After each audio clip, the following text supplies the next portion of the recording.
qué nos preocupamos? ¿Qué conmigo? Todo está en las manos del Señor. No hay nada que se salga de las manos del Señor. Le preguntaba una niña a su mamá: mami, ¿tú sabes cuántos cabellos tengo yo? ¿Cómo? No sé, pero yo sí sé quién sabe. Y también sabe cuántos pelos tiene ese perrito, ese gatito, cuántas plumas tiene ese. ¿Quién? Dijo la mamá sorprendida. Pues papito Dios. Dios sabe hasta cuántos cabellos tienes. Dios conoce todo lo de nosotros. ¿Cuántos lo saben? Y entre más nosotros crezcamos en ese conocimiento, tanto más confiaremos en el Señor. Y eso es lo que venimos. Cuando nos congregamos, venimos a crecer en el conocimiento del Dios Altísimo. En el conocimiento del Dios Altísimo. Hay una bendición cuando oímos la palabra de Dios, cuando la entendemos, cuando la llevamos a nuestro corazón y cuando la vivimos. Hay una bendición, porque Dios es un Dios de bendición. ¿Cuánto lo creen? Ya conmigo, yo lo creo. Vamos a Génesis capítulo 1.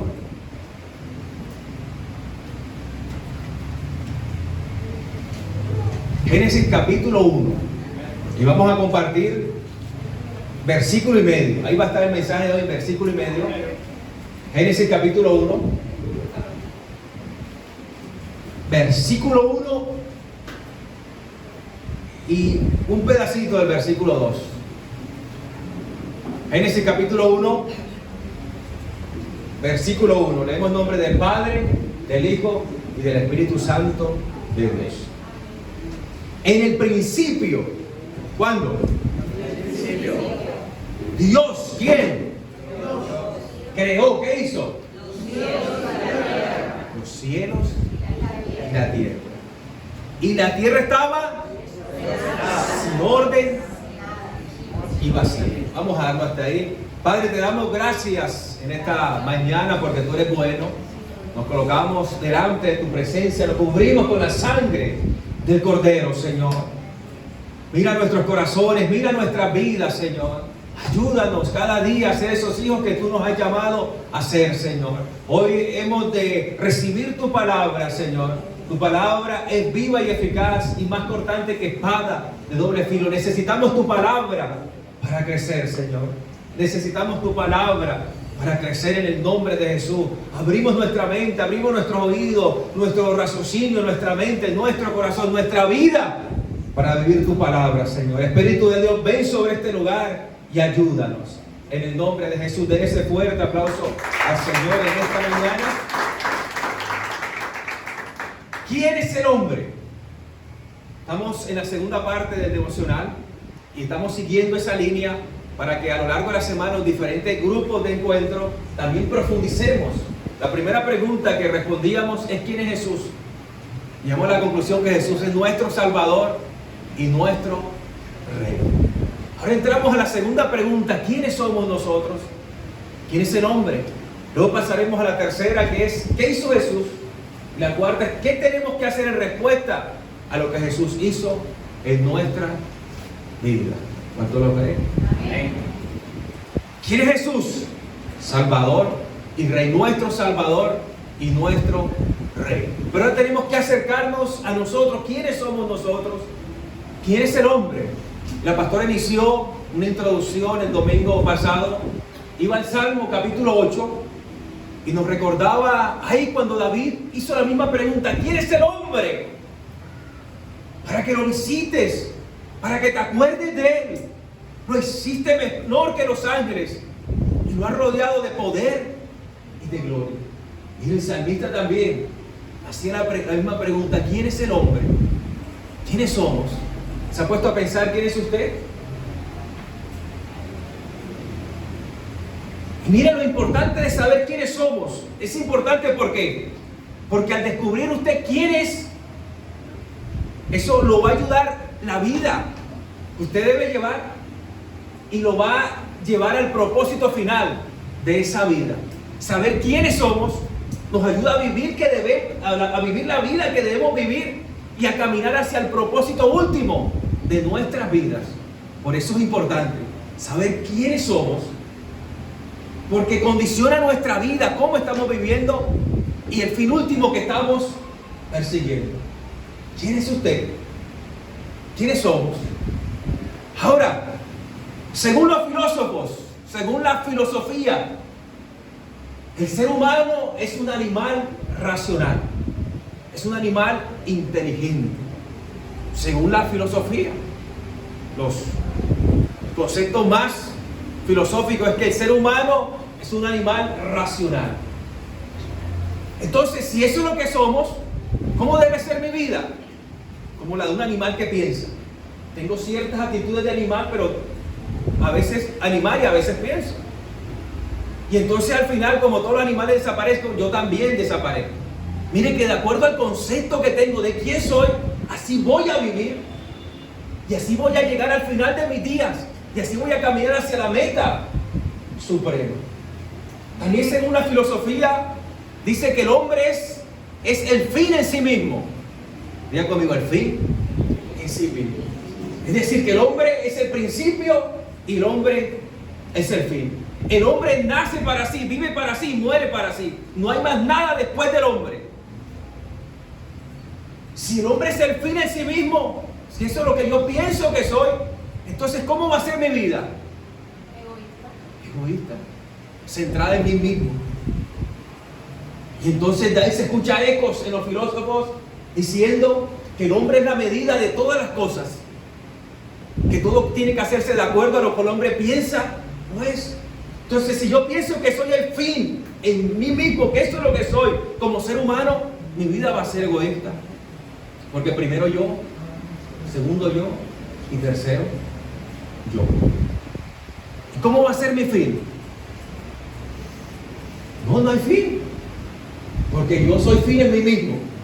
Y yo soy el principio y el fin. ¿Cómo no nos va a dar depresión vivir una vida así? Porque si yo soy el fin, yo miro a mí mismo y veo tantos errores, veo tantas dudas, veo tantos desaciertos, que si yo soy el fin en mí mismo, mi vida está llena de desaciertos, que si yo soy el fin en mí mismo, ¿qué me espera al final de los tiempos? A su nombre. Según la biología, ¿quién es el hombre? Somos el Homo sapiens. Somos una especie. Y respetamos todos estos puntos de vista, porque no lo hacemos criticando, sino examinándonos a nosotros mismos. Porque ese es el hombre. Cuando desconoce quién es realmente, inventamos miles de cosas y la podemos validar con diferentes evidencias, pero también nuestra vida nos da evidencia de que hay algo más de lo que aparentemente se dice. Según la biología, el hombre es un chimpancé evolucionado, un Homo sapiens. Mira el que tiene a su lado y le tienes cara.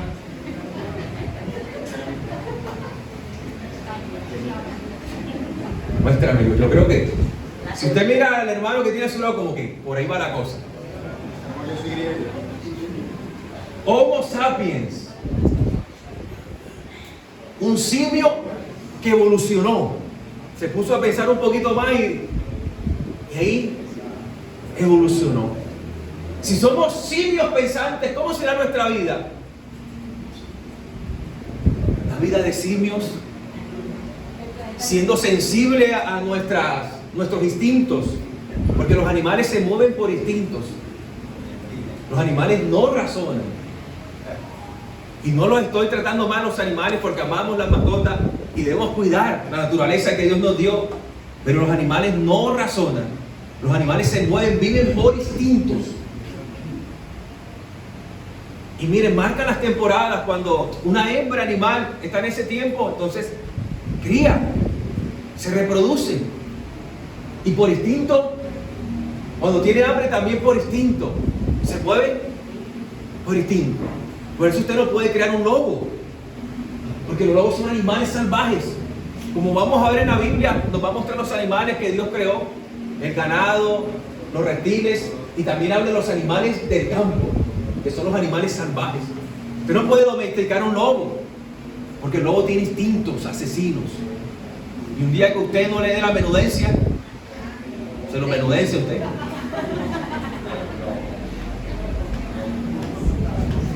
Por eso hay mascotas que se pueden tener y otras que no. Pero a veces nos metemos en líos en ciertas cosas. Entonces, si soy un homo sapiens, un simio, un chimpancé evolucionado, mi vida va a ser por instintos. Y usted ve que lastimosamente muchos viven así. Si miré una muchacha, me dio instintos, y entonces, estás casado, mijo. No vives por instintos.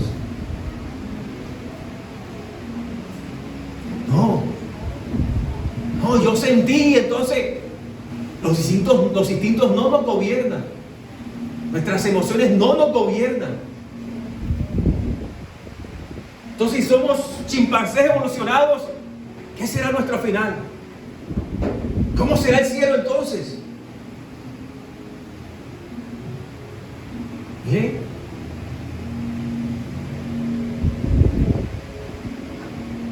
alguien dijo también, no, el ser humano es un animal que inventa herramientas. Eso es el ser humano, un animal que aprendió a crear herramientas. Entonces, si yo soy un animal que aprendí a crear herramientas, ¿cómo será mi vida? De trabajo, trabajo y trabajo. ¿Y cuál es el fin de esta vida? Pues seguir trabajando. No, como vamos a ver más adelante, Dios también, no porque necesitaba descansar, sino porque Dios, escuche eso, hizo muchas cosas de las que están hechas en función del hombre. No porque el hombre fuera lo principal, sino porque el hombre ocupa un lugar tan tierno, tan centrado en el corazón de Dios, que nos ama con amor eterno. ¿Cuánto lo creen? Amén.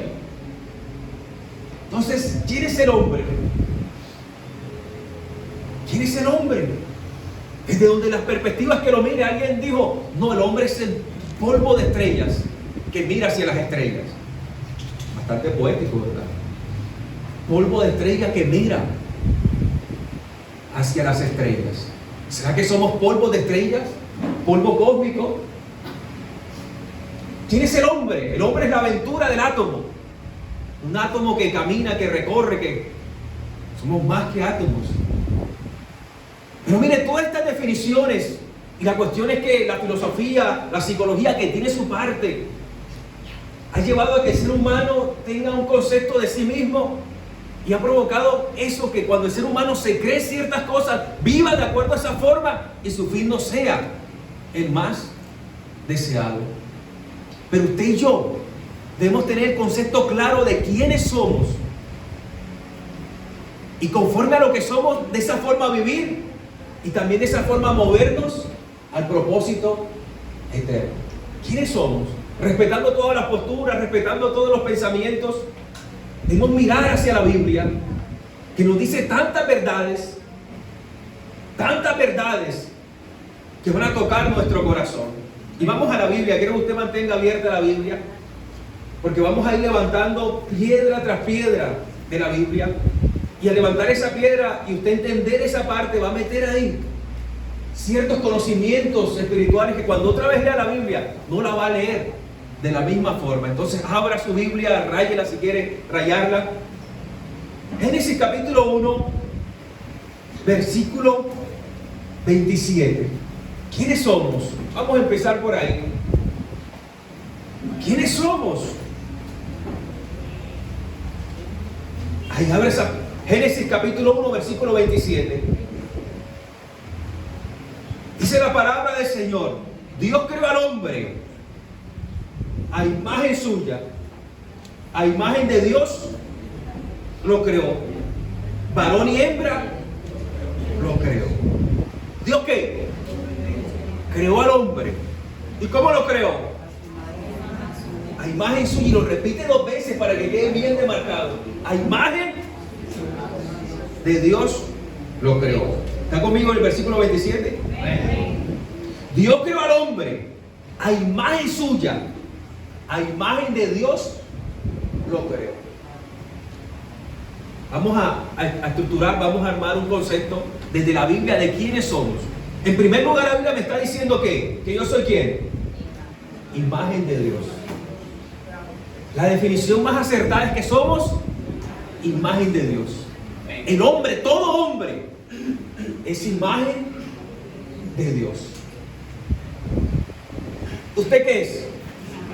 Imagen de Dios. La persona que está a su lado, ¿qué es? Imagen de Dios. Esa es la definición que nos da la Biblia. El ser humano es imagen de Dios. El hombre es imagen de Dios. La mujer es imagen de Dios. Esa es la definición. Eso es lo que somos. Y entonces, si somos imagen de Dios, ¿cómo debemos vivir? ¿Cómo debemos vivir? ¿Cómo debe ser nuestra vida? Como imagen de Dios. ¿Y qué fin estamos buscando? ¿Cuál es nuestro fin supremo? Alcanzar plenamente esa imagen de Dios en Cristo Jesús. ¿Qué dice la Biblia? Soy imagen de Dios. La definición bíblica, el hombre es imagen de Dios. Y mi vida debe ser una vida a imagen de Dios, buscando el fin supremo de alcanzar plenamente esa imagen de Dios. Ahora, de ahí nace la pregunta, pastor, ¿pero qué es ser imagen de Dios? Chévere, suena chévere, imagen de Dios, pero ¿qué es ser imagen de Dios? Acompáñenme a la Biblia, vayamos a Génesis capítulo 5, versículo 3. Y vamos a mirar un poco lo que significa esa definición, que el hombre es imagen de Dios. Génesis 5:3. ¿Ya está ahí? Cuando Adán, ¿de qué estamos hablando ahora? Ya nos fuimos varios años adelante. Cuando Adán había vivido 130 años, engendró, ¿qué engendró? Un hijo. Engendró un hijo. ¿A qué? A su imagen, conforme, bueno, aquí dice a su imagen o a su semejanza, conforme a su ¿qué? A su imagen. Y le puso por nombre Set. Adán tuvo un hijo a su semejanza, conforme a su imagen. Adán tuvo un hijo y el hijo que tuvo fue a imagen de Adán. Set era imagen de Adán. Es decir, que era igualito a Adán. Los que tenemos hijos, ¿sabes que ellos salen parecidos a nosotros? No idénticos, pero sí a imagen. Y es lo que significa imagen.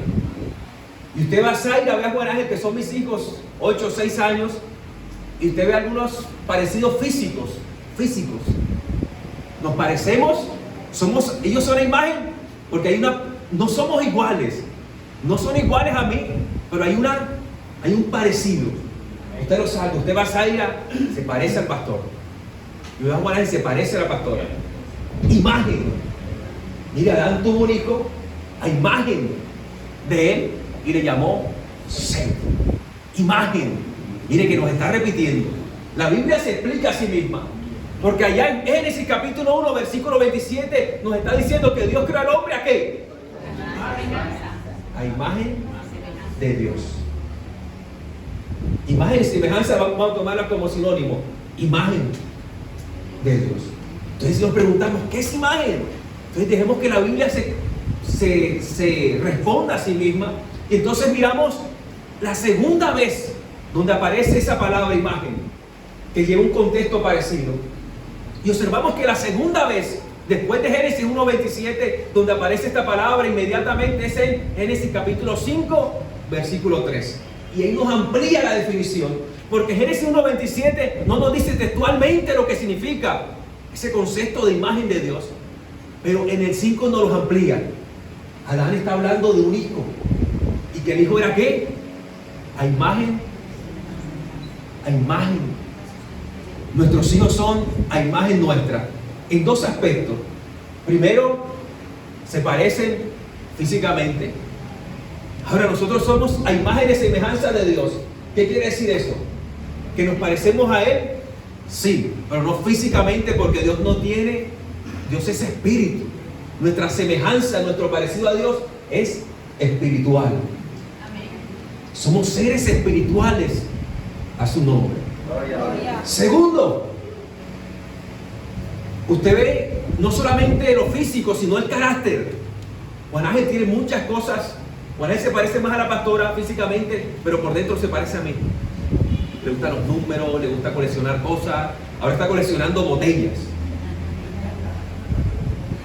Tiene una mesa y tiene botellas porque le gusta saber el peso de la botella. Y entonces yo veía que estaba con la botella, buscaba, me falta esta, y me decía, ay, 100 mililitros, esta, y ahí tiene como hasta 5 litros y tiene ahí, él sabe lo que tiene ahí. Entonces un día le cogió una botella y le vamos a jugar al ladrón de botellas. Esta tiene 1000 mililitros. Tienes que darme 3 o 4 de aquí, de estos que están aquí, que igual a estos 1000, entonces ya otra vez te la recupera. Y entonces le quité la botella y él empezó a mirar. Ay, me faltan 50. Y entonces armó los 1000. Ahí también hay algo pedagógico. Estamos enseñando de matemáticas, de equivalencia. Y ahí tiene sus botellas. Y hay que le muevan esa botella. Te le gusta coleccionar, le gustan los números. Yo también, ciertos rasgos de carácter lo está manifestando. Porque esa imagen del pastor, imagen de su papá. Entonces hay ciertos rasgos de carácter. Entonces primero nos parecemos a Dios en lo espiritual. Somos parecidos espirituales, no en lo físico, pero sí en lo espiritual. Y segundo, en el carácter. Así como Juan Ángel se parece en el carácter al papá, nosotros nos parecemos en el carácter a Dios. ¿Cómo es el carácter de Dios? Dios ama. Usted y yo podemos amar. Pero Dios ama perfectamente. Nosotros todavía no. Dios es benevolente, es tierno. Dios tiene sentido del humor.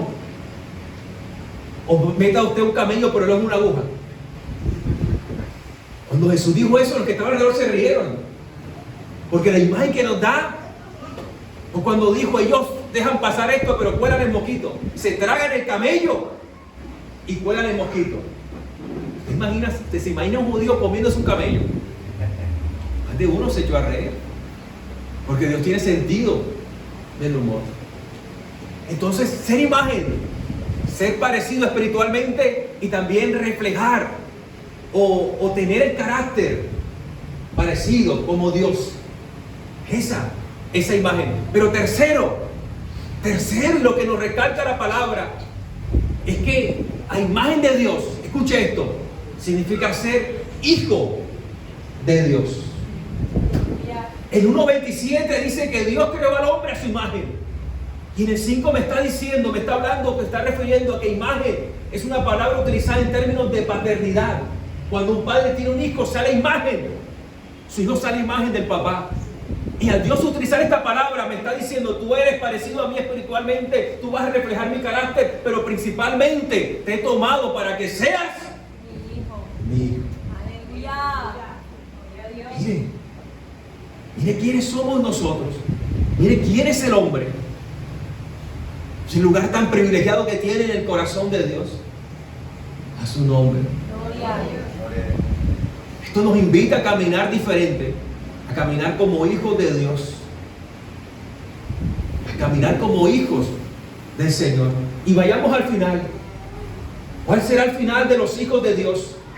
¿Hacia dónde nos está llevando el Señor? Apocalipsis capítulo 21, versículo 7. Apocalipsis capítulo 21, versículo 7. Apocalipsis capítulo 21, versículo 7. Escuche lo que dice. Está hablando el que está en el trono, el Señor Dios Todopoderoso, ya al final, cuando hay cielo nuevo y tierra nueva, en el cielo. Dice, el vencedor heredará estas cosas. ¿Está en el 7, 21, 7? Amén. El vencedor heredará estas cosas. Y yo seré su Dios. ¿Y él será qué?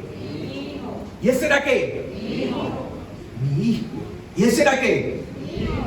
Y al que venciere le da todas estas cosas. Yo seré su Dios y él será su qué. Y él será mi hijo. Y si Dios tiene hijo, ¿Dios es quién? Padre. Mire que no dice yo seré su padre y él será mi hijo. Yo seré su Dios. Porque la palabra Dios es sinónimo de padre. Y en el deseo, en el corazón de Dios está ser padre, un padre amoroso, un padre benevolente que nos tiene paciencia. ¿Cuántos de los que estamos aquí hemos fallado a ese padre benevolente? ¿Cuántos deberíamos tener cortada la cabeza? Pero Dios es tan bueno que te ha tenido paciencia. ¿Por qué? Porque es un buen padre. Entonces, ¿por qué Dios ama a la humanidad? ¿Por qué Dios ama al hombre? Porque Él se reconoce como padre del hombre. Porque Él se reconoce como padre de la humanidad. Porque Él ama de una forma apasionada a sus hijos. Dios te ama de una forma apasionada. Y si usted ve que su hijo se está acercando a una serpiente, usted hace lo posible por evitar que su hijo siga en ese camino o no. Usted hace lo posible. A veces Sara y Juan Ángel se ponen a veces pesados y no quieren obedecer ciertas instrucciones que le damos. Entonces yo le conté una historia. En esa historia había un niño y había una serpiente. Y de pronto el niño va entrando y el papá le dice, tírate a la derecha. Y el niño, obediente, sin preguntar por qué, para qué, cómo, se tira a la derecha. Y entonces la serpiente pasó y pegó en la pared y quedó chimuela. Se le cayeron los dientes. El niño obediente. Pero otro niño que no era obediente también iba entrando y el papá le dice, tírate a la izquierda. ¿Qué? ¿Por qué? ¿Cuándo? ¿Cómo? ¿Qué? ¿Tú crees que manda aquí? Quedó listo. Lo mordió la serpiente. A su nombre. ¿Será que un padre le dará mal consejo a sus hijos? Un verdadero padre. Si nosotros, dice la palabra, siendo padres imperfectos, Jesús está hablando en términos de Dios como padre. Si nosotros, siendo padres, siendo imperfectos, queremos darle lo mejor a nuestros hijos, porque si tu hijo no te pide un pan, tú no le vas a dar una serpiente. Si te pide un huevo, tú no le vas a dar un escorpión. Si nosotros, siendo padres imperfectos, queremos darle lo mejor a nuestros hijos, como más nuestro Padre que está en los cielos no nos dará todas las cosas y poner al Espíritu Santo de Dios en nuestras vidas. Y si hay algo que recalca Jesucristo, que encontramos en el Nuevo Testamento, es que Dios es nuestro Padre. Amén. Mi Padre trabaja y yo trabajo. Padre nuestro que estás en los cielos, Padre nuestro, hasta la oración encaminamos a conocer a ese Dios que es nuestro Padre, que nos ama con amor eterno. Amén. Pero Jesús, y aquí se tiene que hacer la salvedad, Jesús mismo, en Juan capítulo 8, Él está en pleito con los judíos que no quieren arrepentirse. Y le dice, ustedes son hijos de su padre el diablo. Porque su padre ha sido mentiroso desde el inicio. Ha sido rebelde, terco. No quieren saber de mí, no quieren saber de las cosas de Dios. Porque son hijos de su padre el diablo. Si fueran hijos de Abraham, de Dios, escucharían mi palabra.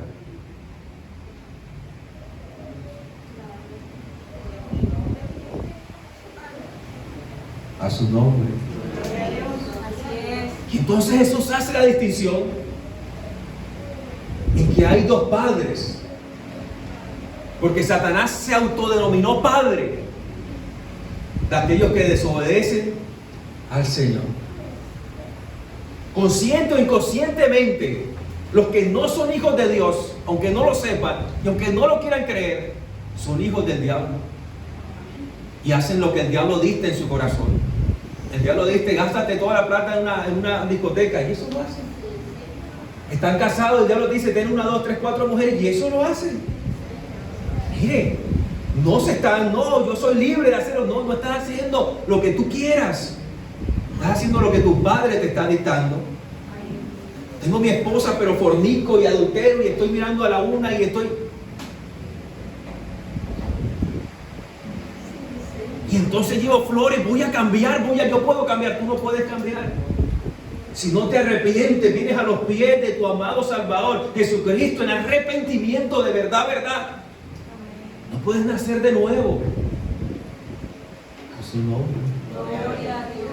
No puedes nacer de nuevo. En Cristo podemos nacer de nuevo. Solamente en Él hay cambio. Y si estás escuchando esta palabra y no eres cristiano, es porque tu Padre te está llamando y quiere sacarte de ahí. Quiere sacarte de la mala paternidad del papá diablo, que no es papá, sino que él mismo se autodenominó.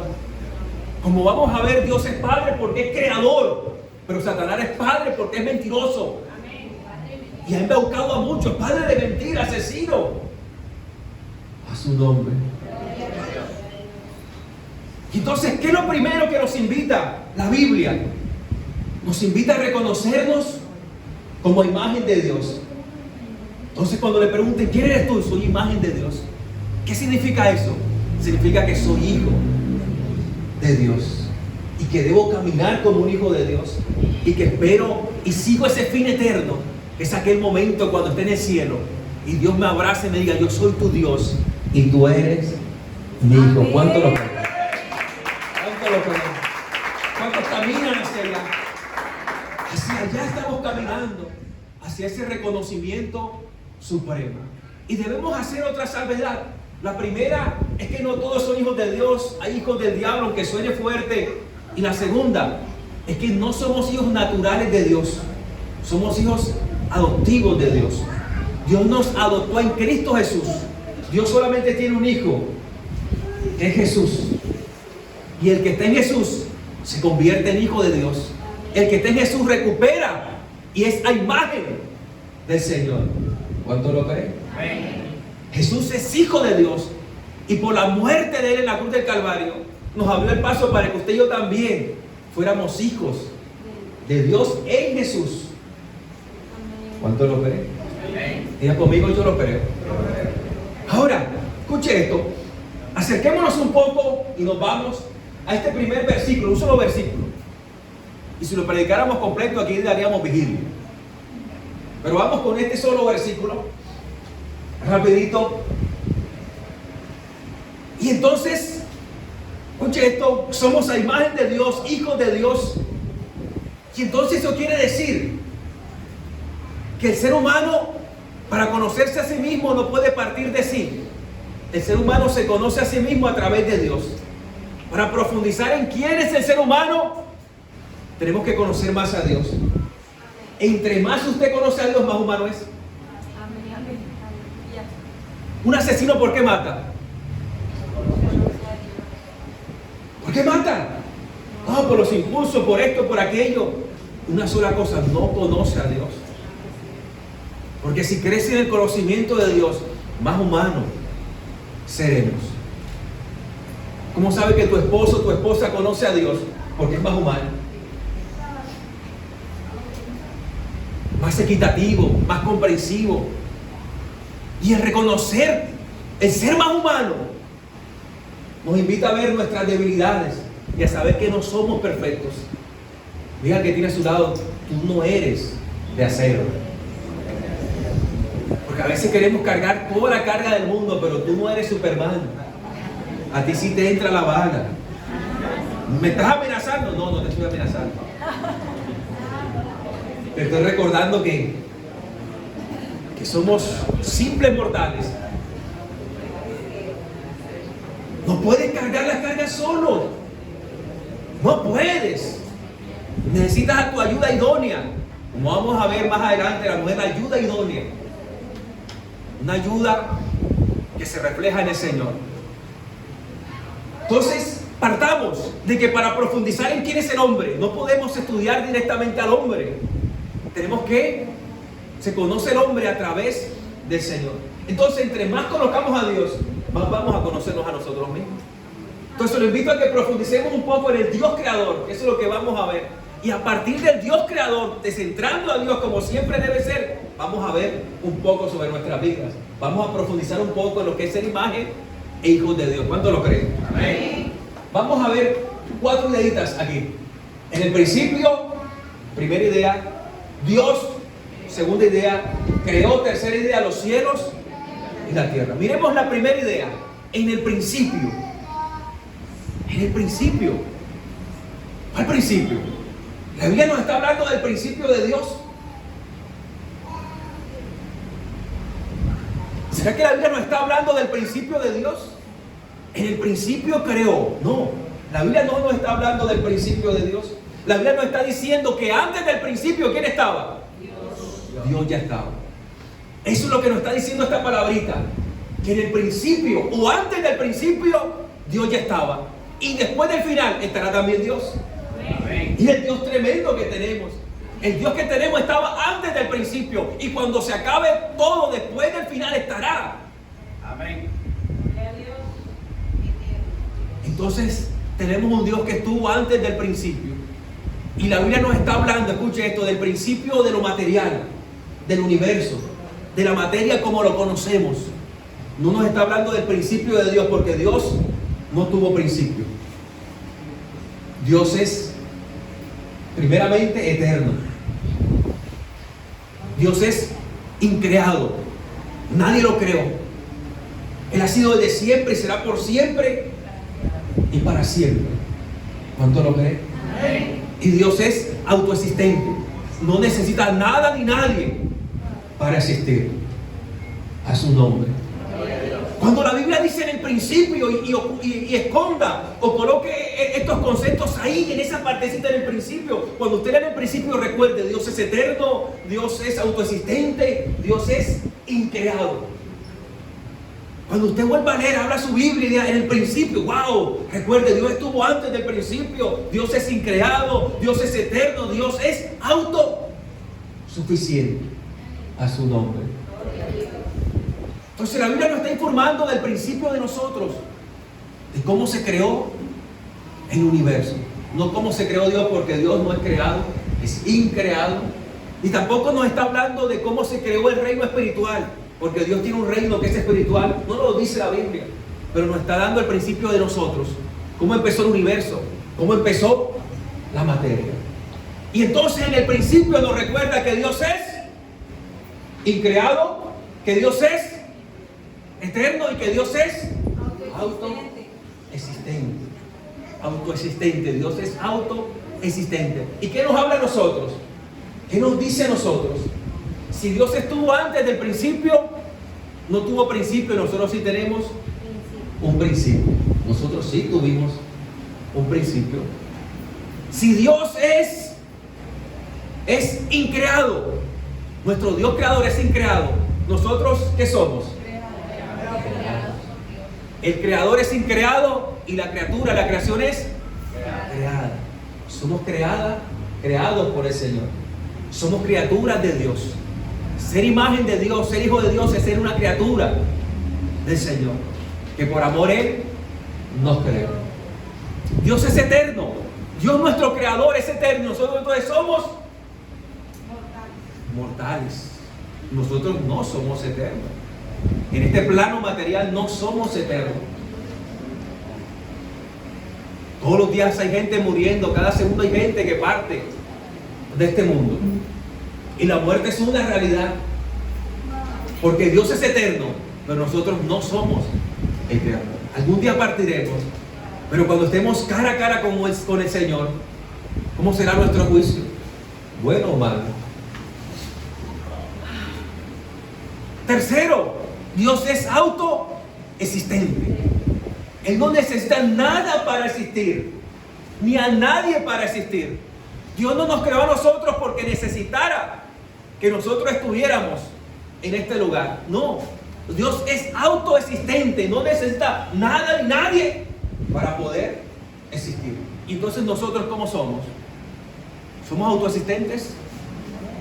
¿Somos qué? Dependientes. Usted no es autoexistente. Depende de Dios para existir. Si Dios por 5 minutos en el planeta Tierra quitara el oxígeno, ¿qué pasaría?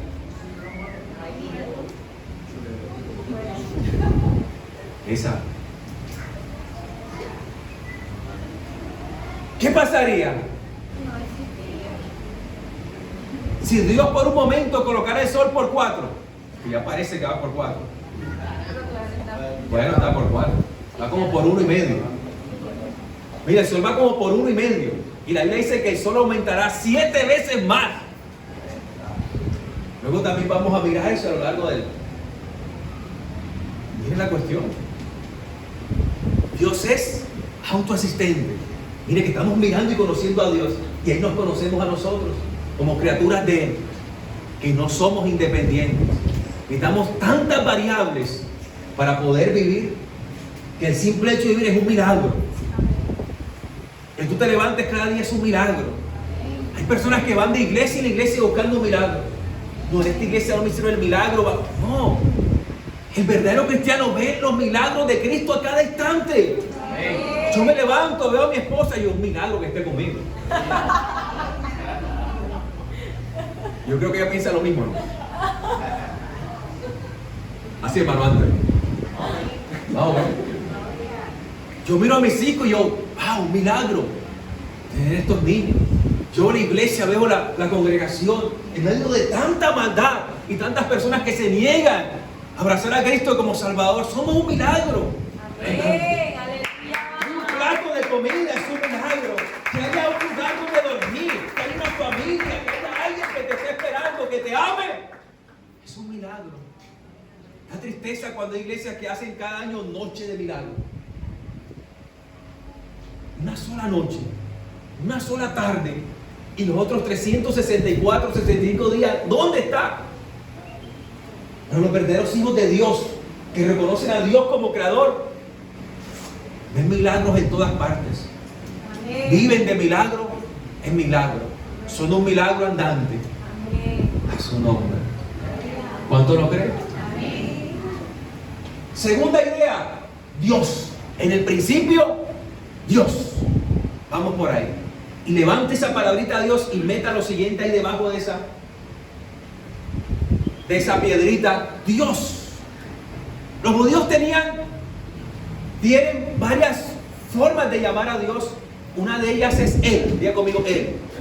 Él. Una partícula Él significa Dios. De tal forma que hay muchos nombres que dicen Daniel, Ezequiel, Joel, Samuel, Emanuel. Todo nombre que tenga esa partícula Él hace referencia a Dios. Elías, Eliseo, Elías, Jehová es mi Señor, hace referencia a Dios.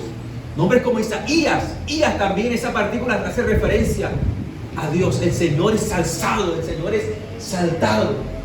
Todos los nombres que puedan haber hacen referencia a Dios. Laura significa la vencedora, pero hace referencia al vencedor, a Dios. Andrés significa varón, hace referencia al Dios que creó varones. Mire, todos los nombres habidos y por haber. Matías, Ías, Isaías hace referencia a Dios. Matías, regalo de Dios. Juan significa Dios ha sido bueno. De tal forma que cada vez que me llama Juan, yo recuerdo que Dios es bueno. Cada vez que usted llama a alguien por su nombre, escuche esto, le está recordando al Señor, a su nombre. Le está recordando Giovanni, Dios es misericordioso. Giovanni, Dios. Mire, Dios está metido en nuestra cultura. Él se ha dado testimonio. Y una cosa con los nombres en la antigüedad es que cuando alguien le colocaba un nombre a otra persona o algo, eso expresaba que tenía autoridad sobre esa persona o sobre ese algo. Por eso Dios le da nombre a Adán y trae a todas las bestias para que Adán le dé nombre, diciendo que Adán tenía gobierno sobre ella. En todos los nombres de la tierra está Dios. Es porque Dios tiene autoridad y soberanía de nosotros. ¿Cuánto lo creemos? Amén. ¿Cuánto lo creen? Amén. Otra forma de llamar a Dios era Eloá. Eloá. Y una forma que es la más usada en el Antiguo Testamento y que nosotros usamos y la más usada en el mundo es Elohim. Diga conmigo Elohim. Elohim traduce Dios. Elohim en inglés traduce Gab. En alemán Goten. en francés Dieu, y en todas las lenguas del mundo Elohim está traducido. Pero la palabra donde saca Goten, God, es Elohim. Y en español, Dios. De ahí, cuando usted está diciendo Dios, está diciendo Elohim. Es la palabra donde se traduce del hebreo. Ahora, ¿qué significa Elohim? Significa el fuerte, el poderoso. Cuando usted levanta los ojos y dice, Dios mío, ayúdame, ¿qué está diciendo? Está diciendo el poderoso, porque es un superlativo. El poderoso, el fuerte, ayúdame. A su nombre. Cuando usted dice Dios, está reconociendo que Él es fuerte y Él es poderoso. ¿Cuánto lo cree? ¿Cuánto lo cree? Él es el fuerte y Él es el poderoso. Ahora, denle ese aplauso fuerte al poderoso.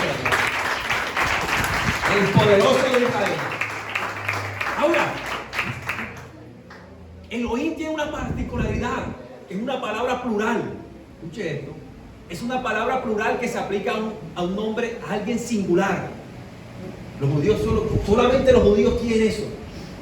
Llaman plural a alguien singular, porque para ellos Dios es uno solo. Oye Israel, Jehová nuestro Dios, uno solo es, el Shema. Dios tiene una oración. Jehová uno solo es. Pero mire que lo llaman Elohim, que traduciría literalmente dioses. Y cuando lo aplican a un Dios que no es el Dios verdadero, colocan dioses con D minúscula. Pero cuando llaman al Dios verdadero, traduce Dios. Pero es plural. Los judíos le llaman el plural de majestuosidad. Da la majestuosidad, la magnificencia de Dios. Pero también entendemos que habla de la Trinidad, Dios Padre, Dios Hijo y Dios Espíritu Santo. ¿Cuánto lo creen? Amén. Ahora, Dios, el fuerte, el poderoso. Si Dios es el fuerte, nosotros, ¿qué somos? Los débiles. Nos cuesta reconocerlos como débiles.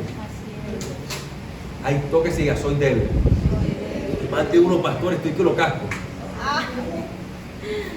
Porque creemos que no nos entra bala, creemos que somos. No. Él es el fuerte y nosotros somos los débiles. Un versículo que muchas veces se ha malinterpretado. Todo lo puedo en Cristo que me fortalece. Uy, todo lo puedo. No. ¿Qué te está diciendo este versículo? Que sin Cristo no puedes nada. Amén. En palabra, hermano Anthony, está chuleto. A su nombre. Una página chuleto.com.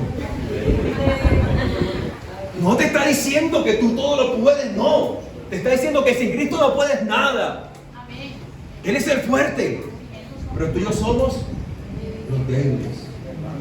Él es el poderoso. O sea que nosotros ¿qué somos? Los que no podemos, que dependemos de Él para poder. Todo lo puedo en Cristo que me fortalece, que yo dependo de Él. Para la comida, dependo de Él para mi familia, dependo de Él para el ministerio, dependo de Él. Para respirar, para todas las cosas. Dependo del Señor. ¿Cuánto lo creen? Amén. Seguimos, tercera idea. Dios, ¿qué hizo? Creó. Bará, diga conmigo bará. Ahora el pastor va a estar hablando hebreo. No, hay unas palabras que sí, pero otras que no. Esta sí, bará, es una palabra importante. Traduce crear. Es una palabra interesante porque solamente se utiliza con Dios. Cuando Dios crea, bará. Solamente la Biblia la usa con Dios. Porque es una creación de la nada. ¿Quién puede crear de la nada? Usted toma la nada, 10 litros de nada, más 20 cucharadas de nada, ¿y qué le sale? Acertó, digo que usted sabe bastante. Nada. Porque nadie puede hacer de la nada, excepto Dios. el Señor. Le llaman, un término más técnico, creación es nihilo. Creación de la nada. Y el bará representa eso, un verbo que solamente puede hacer Dios. El ser humano puede fabricar, puede construir, puede hacer tantas cosas que reflejan la creatividad de Dios, pero solamente Dios puede crear de la nada. Entonces, ¿de dónde fuimos hechos? De la nada. Por la palabra de Dios. Dios dijo y todo se hizo. Dios dijo y la materia se hizo. Porque la palabra de Dios, y aquí tenemos que cortar una cabeza.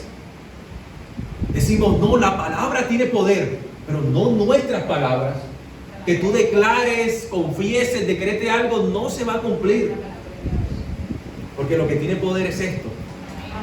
La palabra de Dios. Que tú tomes un versículo como amuleto y lo repitas, no es místico, no es un amuleto, no es tu talismán, no va a ocurrir. Pero es la palabra que dice que cielo y tierra pasará, pero ninguna de sus palabras. Es decir, escuche esto, que Dios creó al ser humano a imagen y semejanza para que fuera su hijo, y esa palabra en todas las generaciones, por todas las eras, por todos los años, por todos los geones, por todos los milenios, se va a cumplir hasta que toda la historia llegue a Génesis capítulo 21 versículo 7 y Dios desde el trono diga, está hecho y yo soy su Dios y ustedes son. Esa es la palabra que se va a cumplir, iglesia.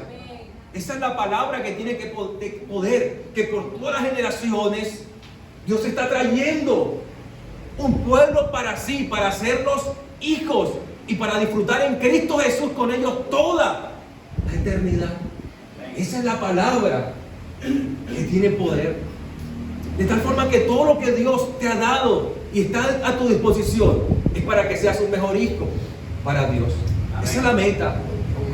¿Cómo se ve un hijo de Dios en la práctica? Un discípulo. El discípulo crece como discípulo y hace discípulos. Dios nos ve como discípulos, Dios nos ve como hijos, pero en la práctica es un discípulo que crece y que hace más discípulos. ¿Cuánto lo creen? Dios crea de la nada. Incluso los científicos no han creado nada. Entonces los científicos, si son muy sinceros, dicen descubrimos, construimos, porque todo se descubrió. Descubrimientos, el átomo, la molécula, todos fueron descubrimientos porque ya estaba ahí. ¿Cómo se volaba? ¿Cómo volaron? ¿Cómo crearon el avión? ¿Cómo hicieron? ¿Cómo fabricaron el avión? No lo crearon, porque ya la forma de volar estaba. Miraron las aves, cómo tenían la forma, la pluma, la cola. Mire que un avión se parece a un pájaro. Porque el ser humano empezó a observar. Le tocó quitar la pluma a cuántos pajaritos, pero bueno. Y ahí empezó a ver.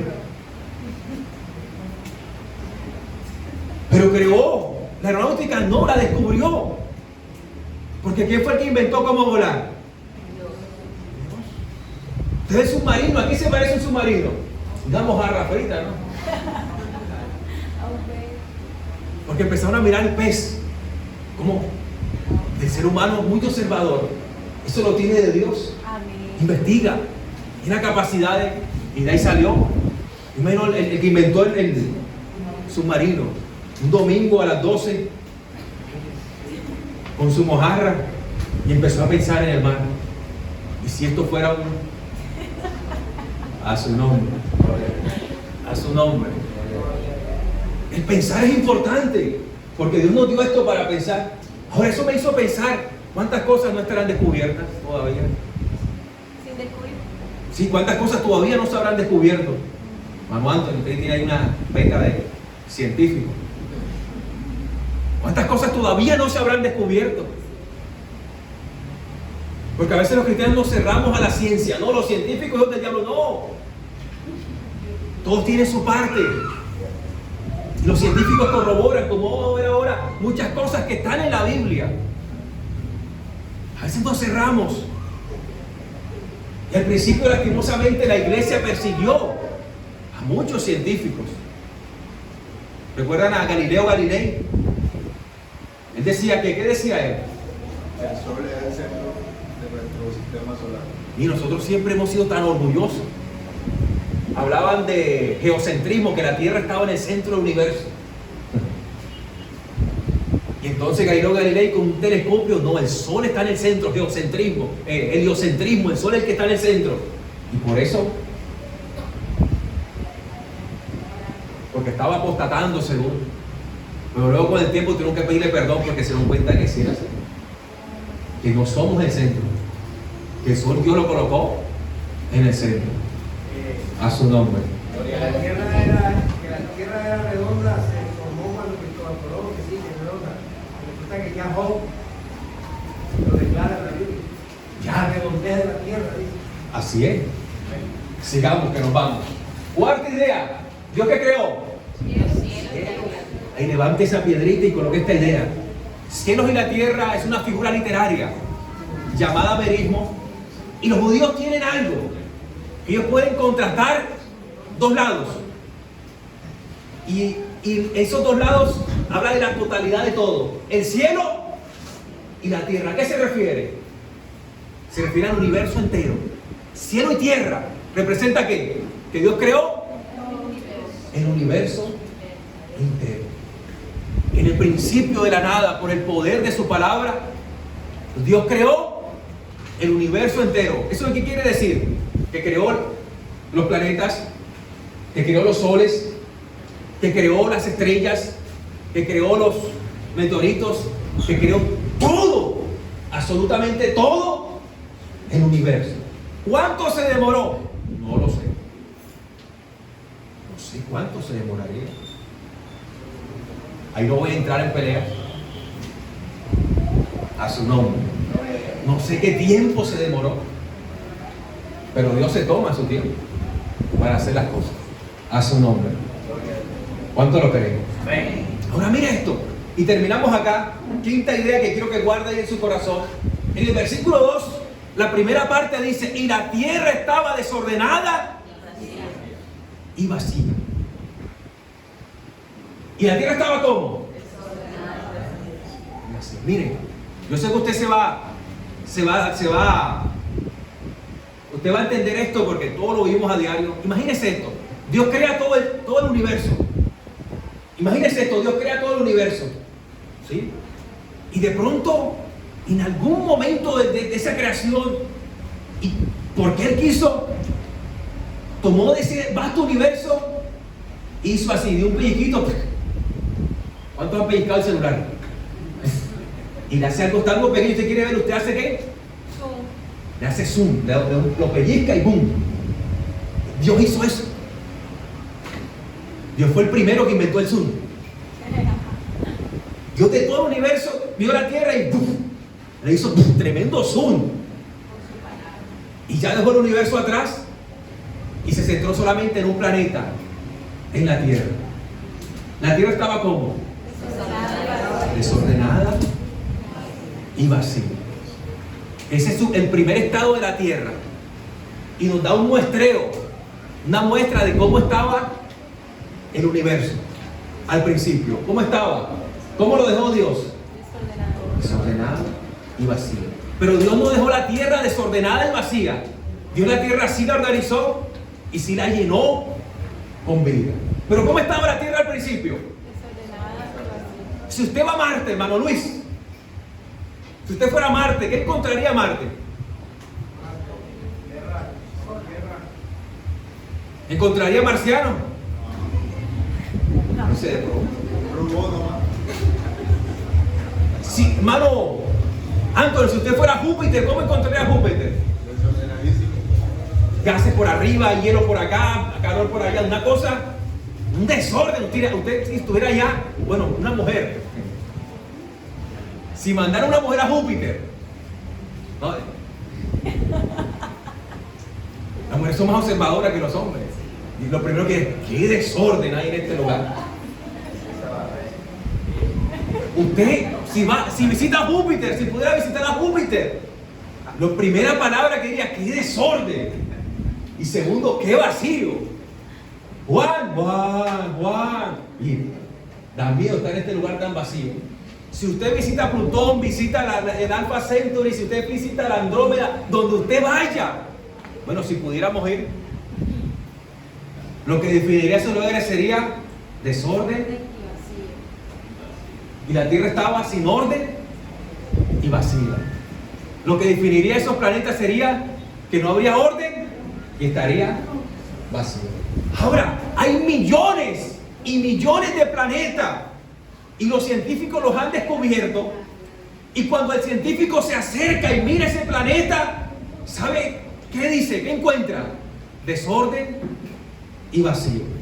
Y van a seguir descubriendo millones y millones y millones de planetas más. Y gastando millones y millones de millones de millones más para descubrir ¿qué? Que está desordenada y vacía. Y para seguir dando testimonio de que lo que dice la Biblia es veraz y se cumple. Desordenado y vacío. Ahora, cuando hablamos de vacío, no nos referimos a que no haya nada. Se refiere a la vida. Porque Dios el vacío lo llenó con vida. La plenitud es la vida. Vacío se refiere a que no hay vida. Entonces, si donde fuéramos a cualquier otra parte del universo, excepto a la Tierra, encontraríamos que no hay vida. Que estamos solitos en este vasto universo. ¿Cuánto lo creen? ¿Cuánto lo creen? Entonces, 3 ideas y nos vamos. De 3 ideas y nos vamos. La primera, que el universo está como está porque Dios solamente se plació con organizar y darle vida a la tierra. Por eso el universo como está. Y entonces, ¿cuál es el propósito de ese universo? ¿Cuál es el propósito del universo? Darle gloria a Dios. Darle gloria a la majestuosidad del Señor. Que Dios hace cosas como inmensas, infinitas, porque lo que se hace habla de quien lo hace. Amén. O sea que el universo muestra la inmensidad del Dios nuestro creador. Segundo, donde vayamos fuera de la tierra, lo que va a haber es desorden. En estos tiempos se está hablando en la tierra de que quieren terraformar Marte. Hay un concepto, terraformar, o sea, convertir en Marte en tierra, terraformar Júpiter, terraformar otro planeta, pero donde lleguen van a encontrar desorden. Y no tenemos el poder de Dios para establecer el orden que necesita el ser humano para poder vivir. Usted imagínese las millones de variables que habría que organizar para que pudiera haber vida en un planeta. Los millones, son millones de variables. La temperatura, el oxígeno en el momento exacto, la gravedad como tiene que ser, la distancia del sol, tal y cual, la medida que tiene que ser, porque un poco más allá nos enfriamos, un poco más acá nos chamuscamos. Si empezamos a mirar la cantidad de millones de variables que tendría que poder el hombre, y no solamente alcanzar todas esas variables, llevarlas a cabo, sino que esas variables se sostengan y además que al ponerlas en marcha funcionen unificadamente, mantengan un equilibrio, se mantengan y funcionen equilibradamente, una armonía perfecta. ¿Será que el hombre puede lograr que millones y millones de variables funcionen en una armonía tan perfecta? No podemos terraformar a Marte. No podemos terraformar la luna. Eso nos invita a mirar hacia el planeta Tierra. Tenemos que cuidar. Es nuestro único planeta. No hay otro planeta. Este es el que tenemos que cuidar. Y el ser humano, nosotros mismos nos hemos encargado de dañarlo, de acabarlo. Dios dijo, cuida. Nos colocó un planeta Tierra para cultivarlo y cuidarlo. Pero lo hemos explotado y sobreexplotado. No va a haber otro planeta, no vamos a poder terraformar, no vamos a establecer millones y millones de variables equilibradas armónicamente, no podemos. ¿Por qué? Ahí tóquese el pecho, no soy Dios. Soy imagen de Dios, pero no soy Dios. A su nombre. Y tercera idea y nos vamos. Vida. Dios. Todo el universo quedó vacío, es decir, sin vida. Y Él se plació con colocar vida solamente en la tierra. Solamente en la tierra hay vida. Planeta, lugar donde vaya, lo que encontrarás es vacío, sin vida. De tal forma, mi hermano, si alguno por aquí, los ovnis, las cuestiones, no vas a encontrar marcianos, no vas a encontrar venusianos, no hay jupiterianos, no hay saturnianos, no hay lunianos, no. Porque hay personas que gastan millones y millones y gastan tiempo y energía buscando cosas que no lo vas a encontrar. Pastor, pero es que algunos han visto y esto. Satanás se puede vestir como ángel de luz. Hay muchos que han quedado, pero Dios solamente se plació con llenar de vida este planeta. A su nombre. Y a veces esperamos que aparezcan seres más inteligentes que nosotros. No, tú eres el ser más inteligente en este universo. Porque eres a imagen de Dios. Y eres creado para ser hijo del Señor. Y esto nos invita a mirar la tierra. Nos invita a amar a los seres vivos que tenemos a nuestro alrededor. ¿Cuánto lo crees? Dígame conmigo, Dios. En el principio, Dios creó los cielos y la tierra. Y la tierra estaba desordenada y vacía. Padre, te damos gracias en esta hora. Y levante sus manos.